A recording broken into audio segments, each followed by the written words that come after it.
আখিরাত তথা মৃত্যুর পরবর্তী জীবন সম্পর্কে কিছু বলবেন? জীবনটা তিনটা: দুনিয়ার জীবন, বরজাখের জীবন, আখেরাতের জীবন। দুনিয়ার জীবন তো হয়ে গেল, দুনিয়া থেকে চলে গেলাম। দুনিয়ার মাঝে বরজাখ মানে পর্দা। আখেরাতের জীবনের আগে যে মাঝখানে যে পর্দাটা, যেটা কবরে যাওয়ার পর হ্যাঁ শুরু হবে। হ্যাঁ, দুনিয়ার জীবন আর আখেরাতের জীবনের কাছে পর্দা, যেটা বারজাখ বলা হয়, আলামে বারজাখ, সেটা হচ্ছে কবরের জীবন। দুনিয়ার জীবন তো আছেই। আমরা দুনিয়ার জীবনে আল্লাহর সন্তুষ্টি অর্জন করে জান্নাতের জন্য যেন আমরা প্রস্তুতি গ্রহণ করতে পারি এবং সম্বল সঞ্চয় করতে পারি, আল্লাহ তাআলা তৌফিক দান করেন। কোরআন শরীফে আল্লাহ বলেন, অতাজাউয়াদু, তোমরা সম্বল সঞ্চয় করো, ফাইন্না খায়রা যাদি তাকওয়া, উত্তম সম্বল হচ্ছে তাকওয়া। আল্লাহকে সবসময় ভয় করব। ইত্তাকিল্লাহা হাইসু মা কুন্ত, যেখানে থাকো, যে অবস্থায় থাকো, সেখানে আল্লাহকে ভয় করে চলো। দুনিয়ার জীবন পার হওয়ার পরে বরজাখের জীবন, যেটা কবরের জীবন। আল্লাহ আমার রব, এই রবি আমার আপনি বলছিলেন দুনিয়ার জীবন সম্পর্কে, এরপর তো আলমে বারজাখ, এরপরে কিয়ামত। বারজাখ, তো বারজাখের জীবনের মধ্যে গিয়ে সেখানেও যদি নেককার হয়, তাহলে তিনি শান্তিতে তার কবর মধ্যে, মানে বলা হয়েছে কবরটা হফরাত মিন হোফারিনার, একটা কাফের মুশরিকদের জন্য, যারা আল্লাহর মানে সন্তুষ্টির উপরে মৃত্যুবরণ করতে পারেনি, জাহান্নামের একটা অংশের মতো বলা হয়েছে। নেককাররা ইল্লিনে যাবেন, আর বদকাররা যাবেন সিজ্জিনে। সিজনে যাবে, এটা একটা। আরেকটা হলো যারা বদকার হবে তাদের জন্য এটা একটা মানে মানে শাস্তির জায়গা।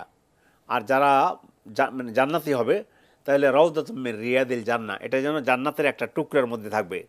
কবরের শাস্তি এবং শান্তি দুটোর উপরে ঈমান রাখতে হবে, যে শাস্তিও আছে, শান্তিও আছে। আল্লাহ তাআলা যেমন ফেরাউন সম্পর্কে বলেছেন যে আদখিলু আলা ফেরাউন আসাদ্দাল আযাব, কবরের শাস্তির কথা বলা পরে বলছে যে কিয়ামতের দিন তাদেরকে আরও কঠিন শাস্তির মধ্যে প্রবেশ করাও। এটা থেকে বোঝা গেল কবরের আযাব আছে। আর কিয়ামতের যেটা যেটা হবে, সেটা হলো আল্লাহর নিকট গিয়ে কাফের মুশরিক হলে আল্লাহ তাআলা তাদের কর্মের দিকে মানে দৃষ্টি নিবদ্ধ করবেন না, মানে দেখবেন না, এটা পাল্লাতে উঠানো হবে না, এটার কোনো মূল্য নেই। আল্লাহ কোরআনে কারিমে আল্লাহ তাআলা তিনি এভাবে বলেছেন, অকাদেমনা ইলা মা আমিলু মিন আমালিন ফাজআলনাহু হাবা মানসুরা, আমি তাদের কাফেরদের কর্মের দিকে মনোনিবেশ করেছি, দেখলাম যে কিছু কর্ম আছে, তবে ওটা পাল্লায় উঠালাম না। আরেকটা হলো যারা তো জান্নাতি হবে আলহামদুলিল্লাহ, আমল করে যারা জান্নাত পাবে আলহামদুলিল্লাহ রব্বিল আলামিন। তবে একটা কথা স্মরণ করিয়ে দেওয়া দরকার, আল্লাহ যদি আমাদেরকে জান্নাত দেন, এটা তাহলে হলো আল্লাহ তাআলার অনুগ্রহ। আর আল্লাহ যাকে জাহান্নাম দিবে, সেটা হলো আল্লাহ তাআলার ইনসাফ। ইনসাফের ভিত্তিতে জাহান্নামে যাবে, জান্নাতে যাওয়াটা শুধু ইনসাফ না, অনুগ্রহ। তারা তো কিছু ভুলও করবে, ভুল করবে। রাসূল সাল্লাল্লাহু আলাইহি ওয়াসাল্লাম বললেন যে তোমাদের আমল যা করো, এটা তোমাদেরকে কিয়ামতের দিন তোমাদেরকে জান্নাতে প্রবেশ করাবে না। সাহাবায়ে কেরাম বলে, তো আপনার কি অবস্থা? বলছে আমিও। ইল্লা আইয়াতাগাম্মাদানি আল্লাহু বিরাহমাতিহি, তবে যদি আল্লাহ তাআলা দয়া করে তিনি আমাকে মানে রহমত দিয়ে ঢেকে নেন, আমরা আল্লাহর রহমতের মুহতাজ হব। আমরা আল্লাহর রহমতে ইনশাআল্লাহ, যদি ইমান শিরক মিশ্রিত নয়, শিরক মুক্ত ইমান নিয়ে যদি মৃত্যুবরণ করতে পারি, তাহলে এই ব্যক্তি শাস্তি ভোগ করে হলেও জান্নাতে যাবে। এক কথায়, ইমান যদি যাররা পরিমাণ নিয়েও যেতে পারে, তাহলে শাস্তি ভোগ করার পরে জান্নাতে প্রবেশ করবে। এখানে যেটা স্মরণ করিয়ে দেওয়া দরকার, আল্লাহ তাআলা কোরআনে কারিমে তিনি বলেছেন যে এই জন্য আমরা এটা নয় যে আমলের ব্যাপারে উদাসীন হবো। রাসূল যখন বলছে আমল জান্নাতে প্রবেশ করাবে না, তার আমল করবো কি জন্য? না, এটা নয়। মানে আমলটা করছি, এটা দিয়ে আল্লাহ তাআলার যে জান্নাত আমাদেরকে দেবেন, জান্নাত ওটা কষ্টের হবে না, হবে না। আমল করতে হবে, ভালো আমল, সাথে যোগ হবে আল্লাহর অনুগ্রহ, দয়া, দুটো মিলে আমরা যাব, জান্নাতে যেতে পারবো ইনশাআল্লাহ। আর বিশেষ করে আবার স্মরণ করে দেব যে আমল একটু কম হলেও শিরক মুক্ত যেন ঈমান নিয়ে মৃত্যুবরণ করতে পারি এবং সহিহ আকীদার উপরে যেন মৃত্যুবরণ করতে পারি। আল্লাহ রাব্বুল আলামিন তিনি তৌফিক দান করেন। কিয়ামতের বিষয় সম্পর্কে সূরা আল কিয়ামার মধ্যে আল্লাহ তাআলা বলছেন, ওয়াম্মা মান উতিয়া কিতাবাহু বিয়ামিনিহি ফায়াকুলু হাউম ইকরাউ কিতাবিয়া ইন্নী যানানতু আন্নী মুলাকিন হিসাবিয়া ফাহুয়া ফি ঈশাতির রাদিয়া ফি জান্নাতিন আলিয়া কুতুফুহা দানিয়া কুলু ওয়াশরাবু হানিআম বিমা আসলাফতুম ফিল আইয়ামিল খালিয়া। আল্লাহু আকবার।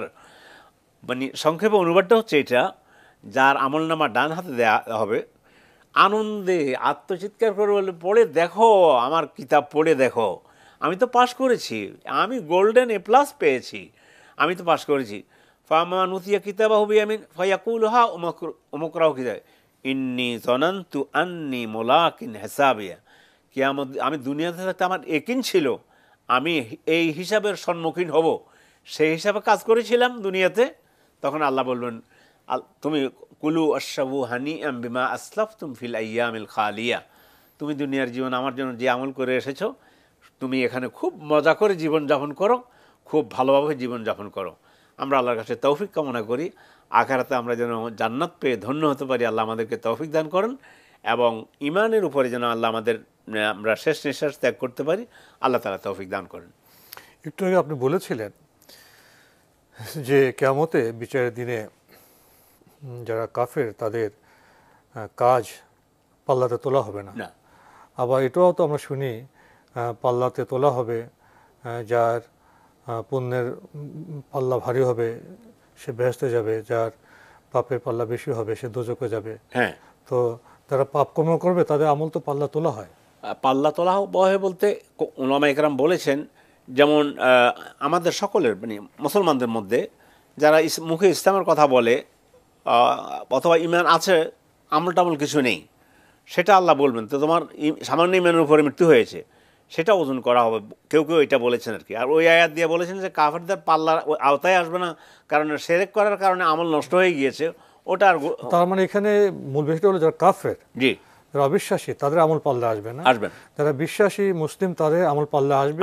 তাদের নেককারও থাকতে পারে, বদকারও থাকতে পারে। জি, তাদের পাপ পুণ্য পরিমাপ করা হবে।